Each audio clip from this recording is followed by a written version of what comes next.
Yo quiero esta tarde aprovechar este espacio para tocar algunas fibras de un proyecto de país que tiene que ver con la economía naranja. ¿Qué es? Yo creo que ya muchos de ustedes tienen claro que se trata de un sector que integra 4 grandes conceptos. Por un lado, el patrimonio ancestral, festivales, carnavales, gastronomía, museos, patrimonio ancestral.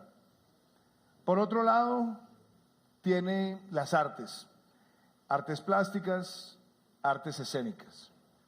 Por otro lado, tiene los medios, televisión, radio, cine, digitales, complementarios.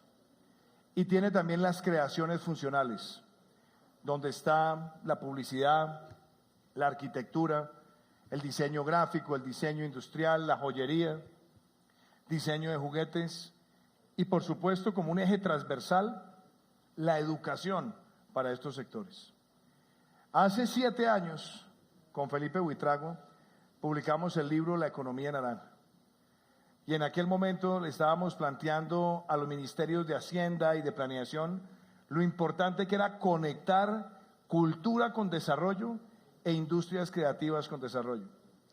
Y yo recuerdo que en aquel momento había mucho escepticismo por parte de los economistas convencionales en reconocer que este era un sector protagónico de la transformación de un país. Y nosotros en ese libro estábamos planteando, primero, que estamos hablando de un sector que puede representar para un país como Colombia mucho más que el PIB cafetero, mucho más que el PIB minero y, por supuesto, sin delegitimar ninguna industria, pero es para que entendamos el peso, la proporción que le corresponde. Y en este caso en particular, las industrias creativas en Colombia hoy pueden estar superando el 3.4 del PIB cuando se mira agregado la producción y las derivaciones. Eso muestra que hay un sector que ha crecido y que hasta hace muy poco crecía casi que de manera silvestre o producto de la berraquera de los emprendedores, pero no teníamos una visión de país, una política de Estado para articularlo. Años después de publicar el libro, estaba yo en el Senado de la República y decidí presentarle al país una ley que articulara muchas de las cosas que habíamos planteado en aquel momento en el libro de la economía naranja y cómo hacerla realidad en el país. Y hablamos de las 7 I que están contenidas en la ley.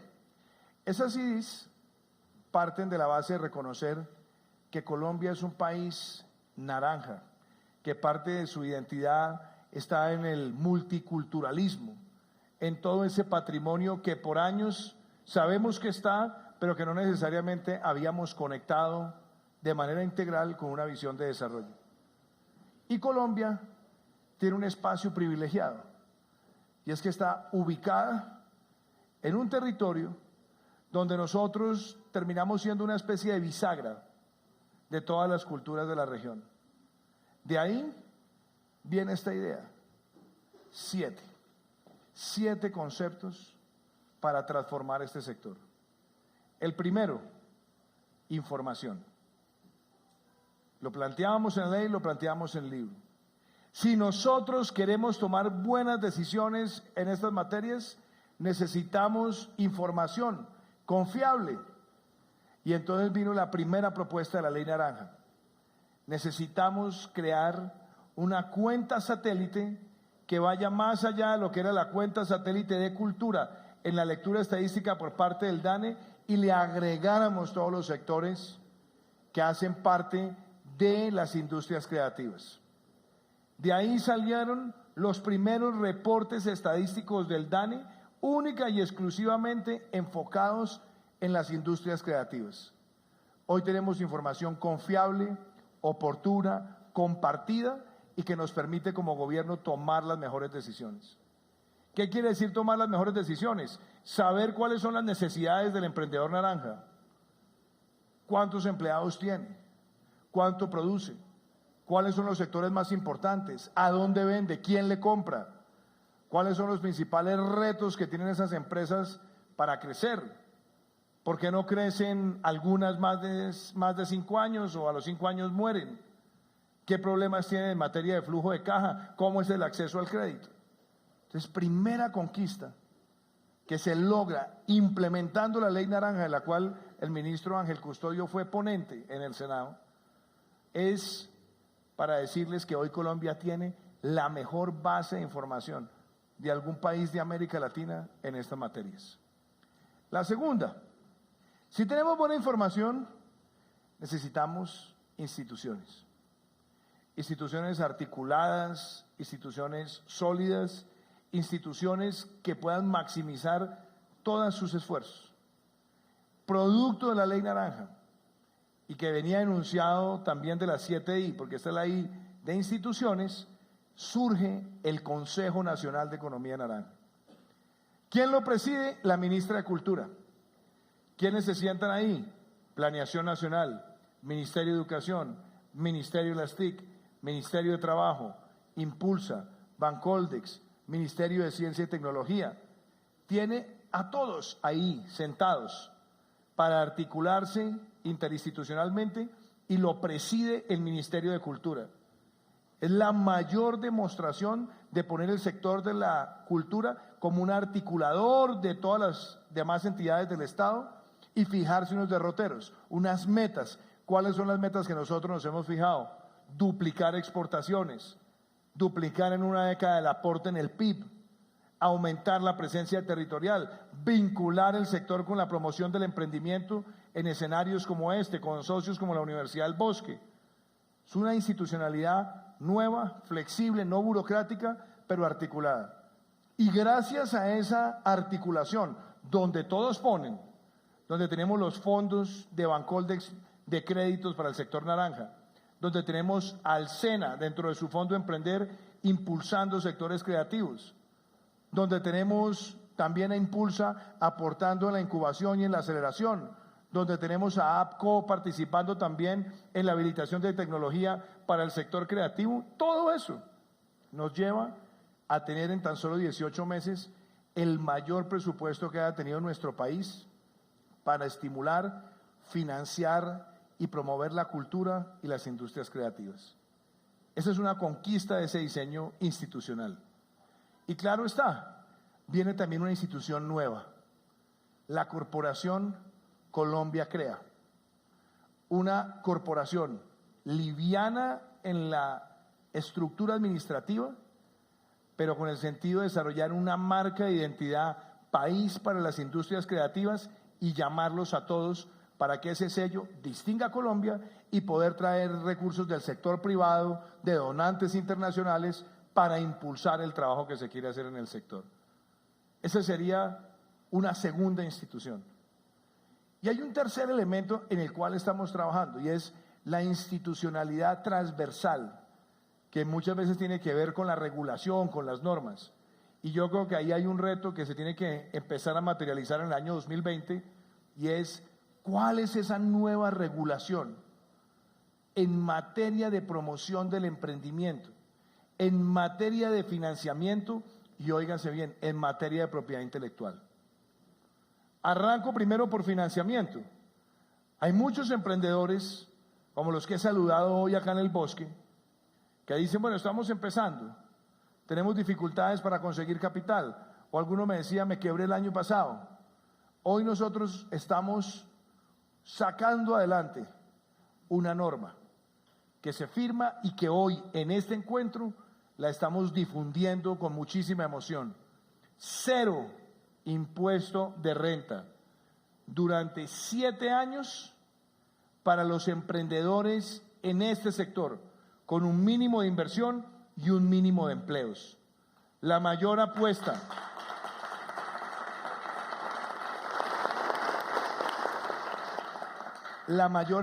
que se ha hecho para darle ese espacio al joven emprendedor en sectores de valor agregado tecnológico y en industrias creativas. Son los primeros 7 años los que definen la vida de una empresa, la consolidación de una empresa y el alcance de una empresa. Así fue diseñada y así fue pensada. Pero hay otra que vendrá muy pronto. Yo siempre miro a Buitrago cuando se trata de sacar rápido los decretos. El sector audiovisual de Colombia. De todas las industrias creativas, hay unas que están madurándose muy rápido y sin lugar a dudas Colombia tiene en el sector audiovisual un paradigma. Tenemos unas leyes del cine muy buenas que se hicieron en 2003, 2013 y eso trae incentivos tributarios, incentivos de inversión, pero ¿qué ocurre?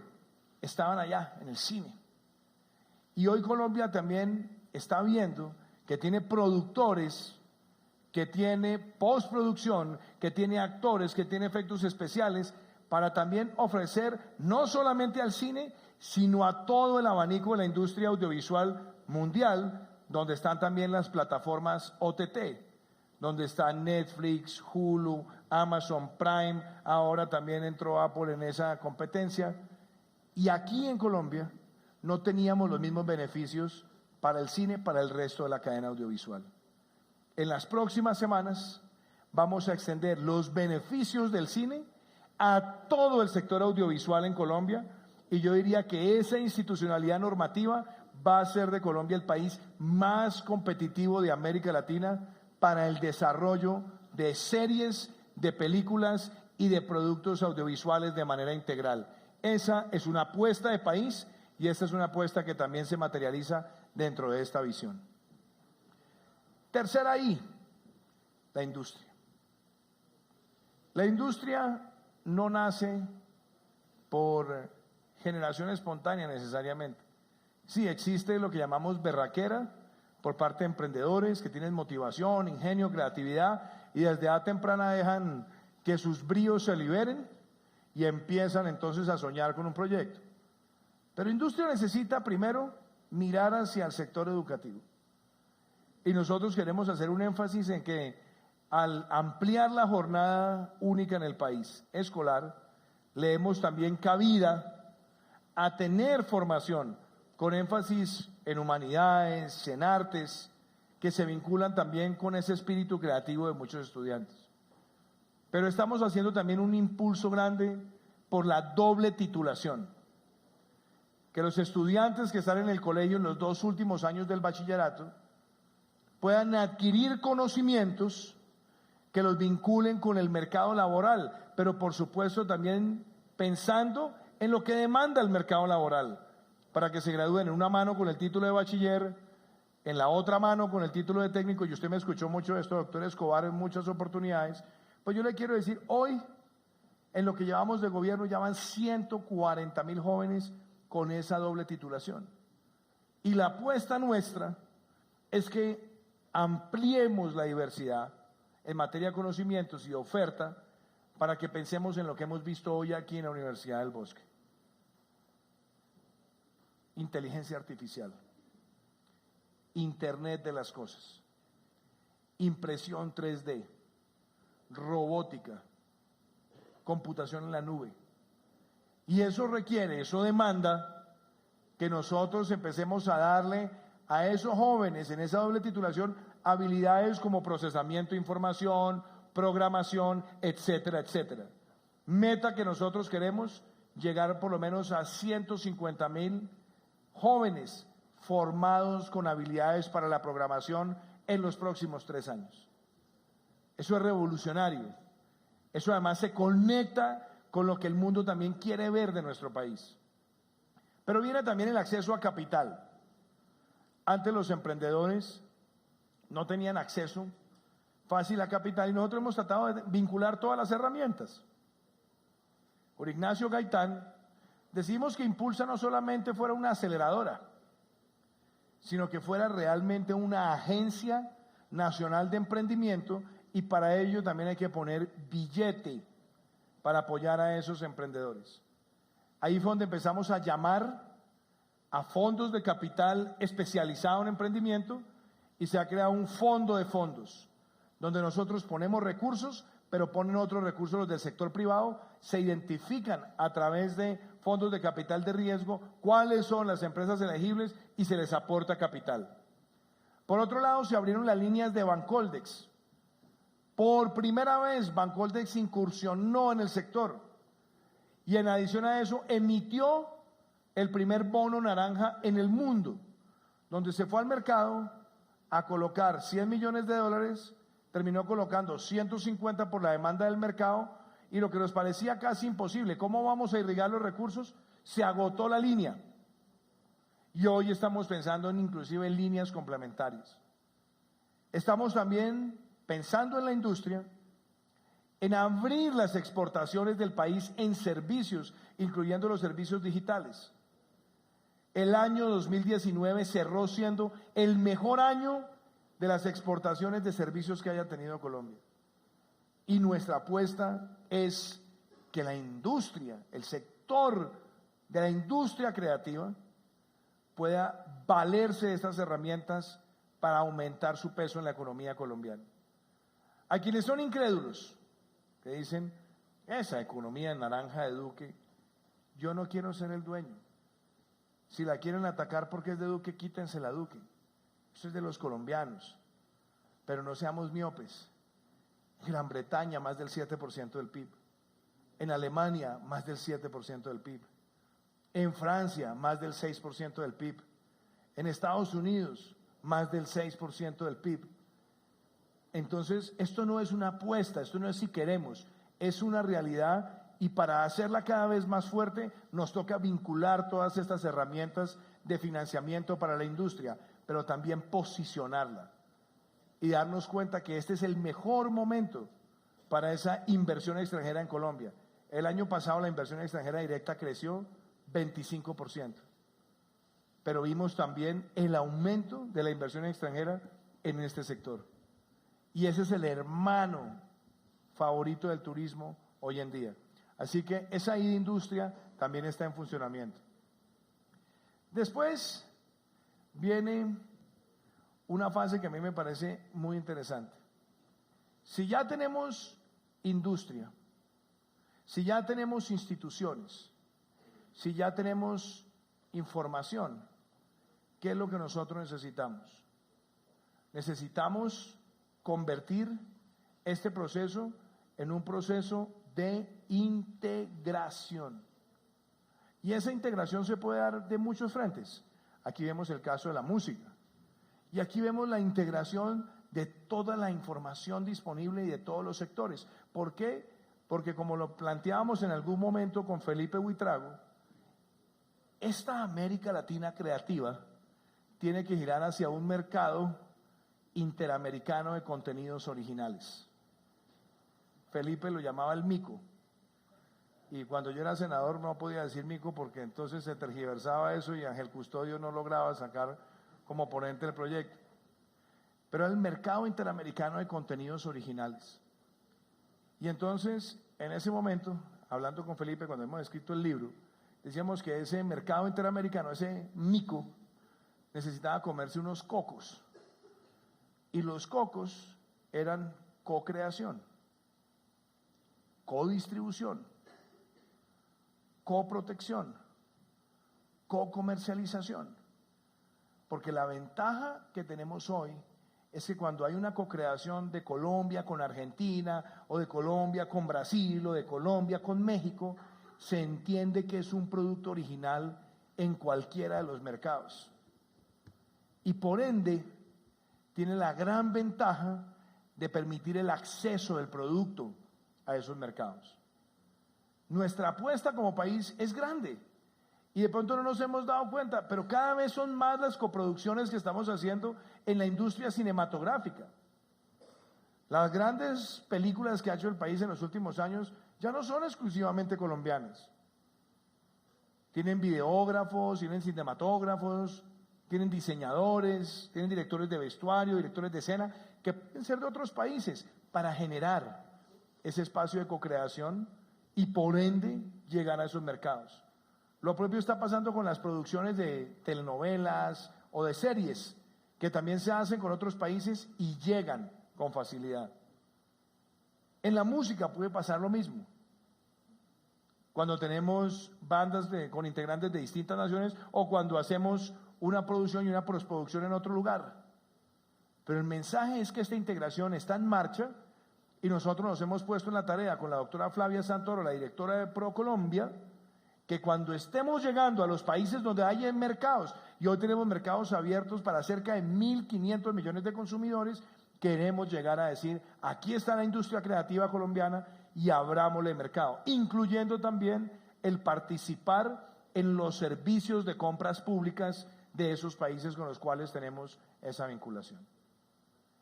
Entonces, ¿qué le agregamos ahora a ese componente de la integración? Un componente social que lo define, que lo motiva, y es la inclusión. Porque la economía naranja no es de élite, está pensada para toda la sociedad sobre una premisa, y es que el talento está democráticamente distribuido en nuestro país. No es de los que más tienen ni de los que menos tienen. No es exclusivo de los cachacos, ni de los costeños, ni de los bayunos, ni de los del eje cafetero. Está en todo el país. Uno la va a encontrar. No tiene estrato, porque su estrato es estrato talento.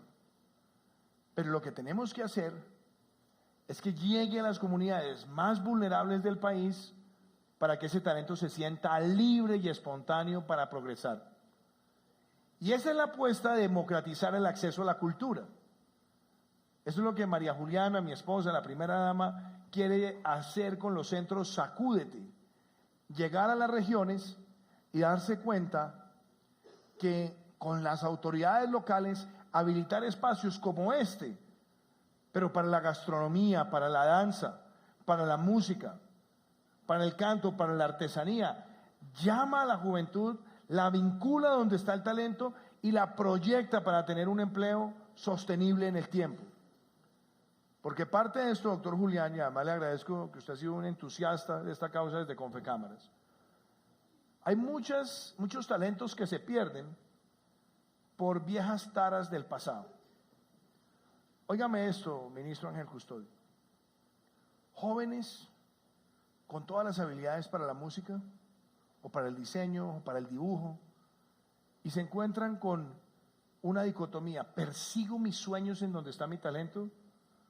¿O sencillamente me empleo en lo primero que encuentre? Muchas veces los padres, y no pensando mal, ni mucho menos, le dicen a los hijos: no, mi hijo, eso es hobby. Hágalo de hobby. Y lo que nosotros tenemos que darnos cuenta es que cada joven con talento que perdemos para que encuentre una oportunidad laboral en donde tiene el talento, al final es una pérdida de capital humano en la sociedad.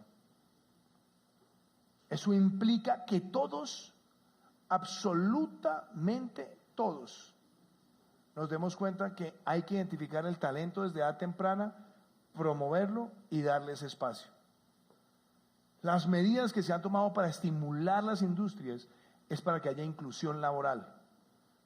Pero lo otro que queremos es democratizar los espacios de cultura en el país.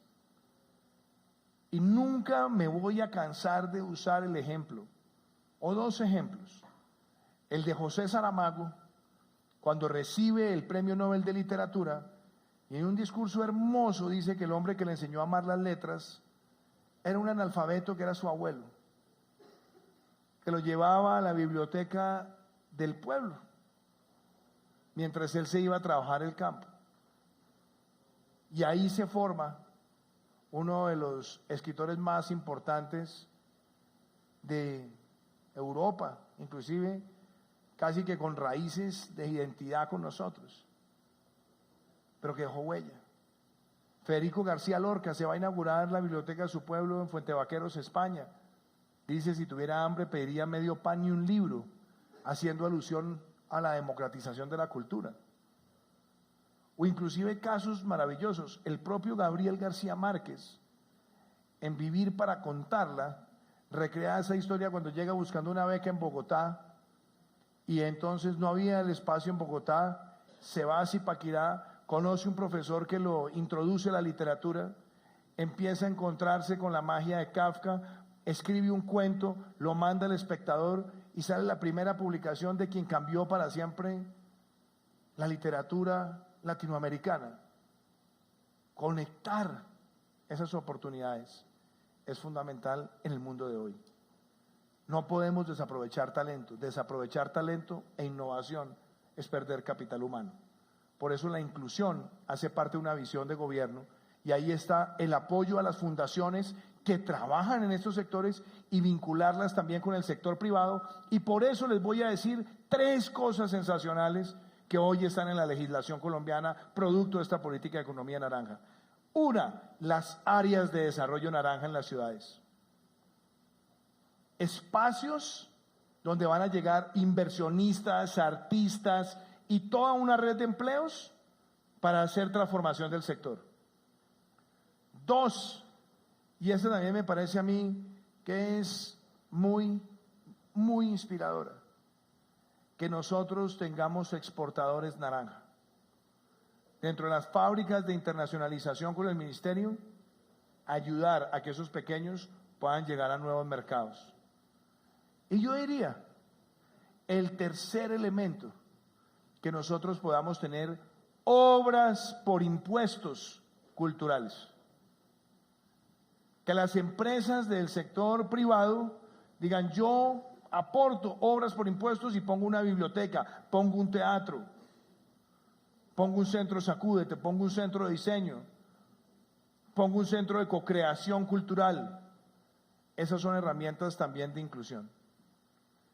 Y claro, está la I de la inspiración. ¿Cómo inspiramos? ¿Para qué inspiramos? Y ahí tenemos retos. Por ejemplo, con el Ministerio de Educación, nos hemos puesto una tarea que las becas que tenemos a través del ICETEX también vayan abriendo espacio para los sectores creativos. Que los fondos que tenemos de cooperación para educación también miren a los sectores creativos. Y algo que es muy importante, rectora, yo meto siempre la cucharada con eso en todas las universidades, porque yo llego a las facultades, por ejemplo, de Bellas Artes y digo, ¿cuántos de ustedes han recibido una clase de propiedad intelectual?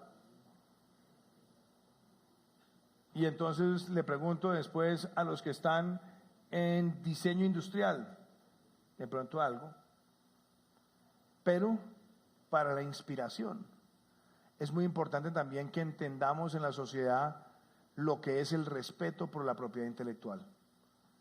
Y ahí es donde necesitamos también institucionalmente, que fue lo que dije al comienzo, acabar esa dispersión multiagencial, poder centralizar, pero poder empoderar a los creadores, que la propiedad intelectual se defiende y que violentarla es un crimen tan grave como cualquier hurto calificado.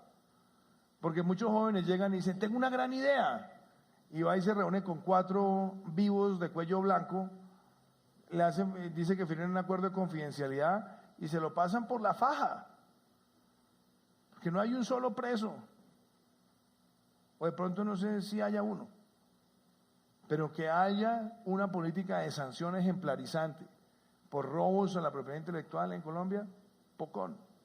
Y ahí nos toca también fortalecer. Y digo que esto hace parte de la inspiración porque nos inspiramos a producir propiedad intelectual en la medida que tengamos también esa protección de la propiedad intelectual. Y agregaría esto. Este es un país con elementos mágicos. Hace unos meses estábamos con Odrí, la directora de la UNESCO en Valledupar, y ella estaba viendo a los niños vallenatos, niños juglares, muchos de ellos que todavía no han conocido una partitura, pero tocan el acordeón con una maestría y pasan por los bajos y al mismo tiempo recrean esas letras del vallenato clásico, que eran letras de Chema Gómez o de Hernando Marín o de Freddy Molina o de Rafael Escalona o de Alejo Durán o de Emiliano Zuleta. Y ellos también transforman todo ese legado, son, paseo, merengue y puya, en sus propias interpretaciones, en sus propias letras y en sus propias historias. Algo que pasa de generación en generación y que logra además integrar el acordeón de los inmigrantes, la guacharaca indígena, el tambor africano, también la combinación de culturas. Y Valledupar fue reconocida por la UNESCO como Ciudad Creativa de la Música. Esa experiencia que también nos llevó a que Cali fuera declarada Ciudad Creativa del Diseño, que otras fueran ciudades creativas de la gastronomía, como es el caso de Popayán, nos permite darnos cuenta de ese patrimonio tan grande que hay en nuestro país. Pero el más grande es el que está aquí, el individuo. Aquí tenemos todos que ponernos la mano en el corazón y entender que la economía naranja no es una apuesta de Duque, es una apuesta de país, que no es ni izquierda ni es de derecha. Esto no está para la contaminación ideológica de ningún lado, sino para que sea un propósito de país. Y el propósito de país es mirar hacia adelante y darnos cuenta que aquí tenemos un sector que puede ser verdaderamente revolucionario en el empleo de los jóvenes, en el valor agregado y en que lo que nos distinga a nosotros en el mundo entero sea eso. ¿Por qué? Por el poder de las ideas, por el poder de transformar. Y así nosotros poder decir que esa Colombia naranja, que está en construcción y que tiene relación con todos los sectores, hace parte de un gran proyecto de equidad, donde nosotros entendamos que el futuro es de todos, porque alrededor de la industria creativa está también todas las industrias de servicios. Johnny Ives, quien fuera jefe de diseño, o quien es jefe de diseño de Apple, dijo un día que el mayor valor agregado del computador Apple es el diseño. Y el diseño está con una industria tradicional, pero la logra convertir en una industria cada vez más atractiva. O algo, por ejemplo, que es muy diciente. En alguna ocasión fui a dictar esta conferencia en la ciudad de Medellín hace 5 años, cuando nada de lo que les he contado hoy existía. Pero todas estas ideas estaban en un proyecto de país. Hoy, cuando están en ejecución, les cuento esta anécdota. Llegué yo a una reunión y me pusieron aquí un jugo de naranja y al otro lado un vaso de agua. Fui de buenas porque me tomé un trago del jugo de naranja y después un poquito del agua. Y un señor se paró y me hizo una pregunta. Y cuénteme una cosa, ¿y esa tal economía naranja para qué sirve con las otras industrias? Y lo que hice fue, aquí tiene el vaso de agua. Estas son las industrias tradicionales. Ahí están. Existen. Son necesarias. Y aquí están las naranjas. Y simplemente le eché un poquito del jugo de naranja a la otra. Le dije, eso es lo que hace la economía naranja con las otras industrias. Les cambia el color. Les cambia el sabor. Les cambia hasta la densidad, si se quiere. Y no hay duda alguna que hoy no hay ninguna de las empresas exitosas en el mundo que no tenga en el componente creativo e innovador la principal materia prima para sobrevivir. Hay empresas que en el sector de la fotografía, como Kodak, perecieron mientras crecía a partir del año 2007 el iPhone y después todos los teléfonos inteligentes, y aparecieron aplicaciones donde cualquiera toma miles de millones de fotos y se acabaron los rollos. ¿Cuándo fue la última vez que usted compró un rollo, José Manuel? Mis hijos, por ejemplo, el otro día se encontraron un rollo y me dijeron, ¿eso qué es? ¿Esa vaina qué es? Y tenían la tecnología, la habían desarrollado, tenían ya unidades que llevaban años trabajando en lo que era fotografía digital y perdieron un mercado, dejaron de existir tal como eran. Hay otras empresas que nunca se rehusaron a salir de la máquina de escribir cuando avanzaba el computador Hoy en proporciones lo vemos así. Hoy hay aplicaciones que pueden acabar por completo con industrias de servicios. ¿Por qué? Porque le han incorporado el elemento de innovación, pero también el elemento naranja del diseño, que pueden vincular programación con absoluta creatividad. Y aquí en Colombia, mientras estamos teniendo esta charla, tenemos un país que hace 15 años no tenía casi puestos de trabajo en el desarrollo de aplicaciones móviles. Y hoy son más de 20.000 empleos. Entonces, esta es una invitación para que sigamos adelante con eso que estamos construyendo. Este no es el único centro de gravedad de un gobierno, no, pero es un motor. Y es un motor dentro de algo grande que llamamos emprendimiento. Porque para ser emprendedor no se necesita ser el dueño de la empresa, ni ser el que pone el capital, sino el que está dispuesto a hacer una gran apuesta para transformar y generar valor. Eso es lo que nosotros en esos 18 meses hemos venido haciendo, ya con una política de economía naranja, donde esas 7 ideas que empezaron en un libro, pasaron por una ley, hoy están en ejecución. Y nos la seguiremos jugando toda para que haga parte de la transformación de Colombia. Muchísimas gracias.